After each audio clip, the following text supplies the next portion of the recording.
Gas সংকট, বিদ্যুৎ ঘাটতি ও তেল সরবরাহের অস্থিরতায় চাপে পড়েছে জনজীবন ও অর্থনীতি। কোথাও গ্যাসের চাপ কম থাকায় জ্বলছে না চুলা, কোথাও দীর্ঘ লোডশেডিংয়ে ব্যাহত হচ্ছে কৃষি ও শিল্পের কার্যক্রম। এরই মধ্যে এক বছরের জ্বালানি তেল আমদানিতে ব্যয় $10 বিলিয়ন ছাড়িয়েছে। বেসরকারি খাতে আমদানির উদ্যোগে জ্বালানি নিরাপত্তা নিয়েও বাড়ছে উদ্বেগ। মাহমুদুল আজিজের ক্যামেরায় বিস্তারিত RK রেজার বিশেষ প্রতিবেদনে। গ্যাস সরবরাহ ফের কমেছে, এতে আবারও তীব্র জ্বালানি সংকটে বিপর্যস্ত হয়ে উঠেছে জনজীবন।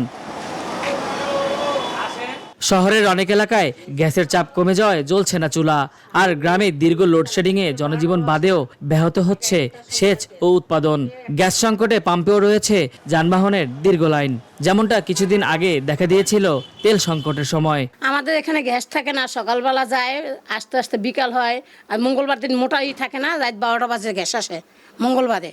আর এমনি একটু থাকে, যা হ্যাঁ রান্না হয় না, বাচ্চা খাইয়া স্কুলে যাইতে পারে না ঠিক মতো। ফজরের নামাজ ওঠার পরেই দেখি যে চুলায় গ্যাস নাই। ওই সময় ওই 4টে বাজে গ্যাস যায় আর রাত 12টা বাজে গ্যাস আসে।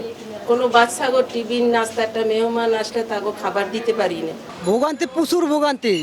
একটা সিরিয়াল দিলে 3 ঘন্টার মতো গ্যাস লাগে। আমাদের 12 ঘন্টার গাড়ি, যদি আমরা 3 ঘন্টায় গ্যাস নিতে লাগে সময়, তাহলে কি এভাবে হবে নাকি? আমাদের বউ বাচ্চা ছেলে মেয়ে মানুষ করতে হয়। মহেশখালীর এলএনজি টার্মিনাল সচল হলেও উত্তাল সাগরে ব্যাহত হচ্ছে খালাস কার্যক্রম। পাশাপাশি গ্যাস কয়লা সংকটে কমছে বিদ্যুৎ উৎপাদন, বাড়ছে তেল নির্ভরতা। এর মধ্যেই জানা গেল আমদানি ব্যয়ের নতুন রেকর্ডের খবর।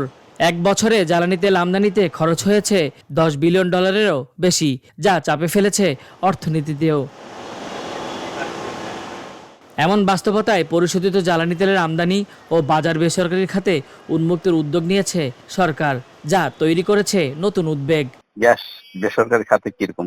গ্যাস তো আমরা ডিস্ট্রিবিউট করি আমাদের সরকারি কোম্পানি দিয়ে। যে অংশটা আমাদের আসলে প্রাইভেটকে দেওয়া যায় বা পাবলিককে দেওয়া যায়, প্রাইভেটাইজেশন করা যায়, হয়তো সেই অংশটার বিষয়ে চিন্তা করতে পারি, এটা সকল অংশ না।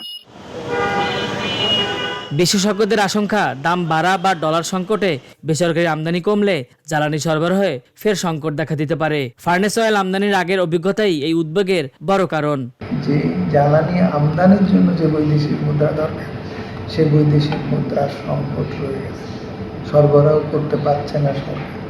সেই অবস্থায় যদি আন্তর্জাতিক বাজারে দাম বাড়ে, তাহলে জ্বালানি সরবরাহ স্বাভাবিক রাখার জন্য বা বাড়ানোর জন্য ডলার সরবরাহ বাড়ানো সরকারের পক্ষে কঠিন, সরকারের সাধ্যের বাইরে, কারণ ডলার সংকটও অর্থনীতি সাফার করছে। গ্যাস, বিদ্যুৎ, তেলের সরবরাহ দ্রুত স্বাভাবিক করে জ্বালানি নিরাপত্তা নিশ্চিত করাই এখন সরকারের সামনে বড় চ্যালেঞ্জ বলছেন সংশ্লিষ্টরা।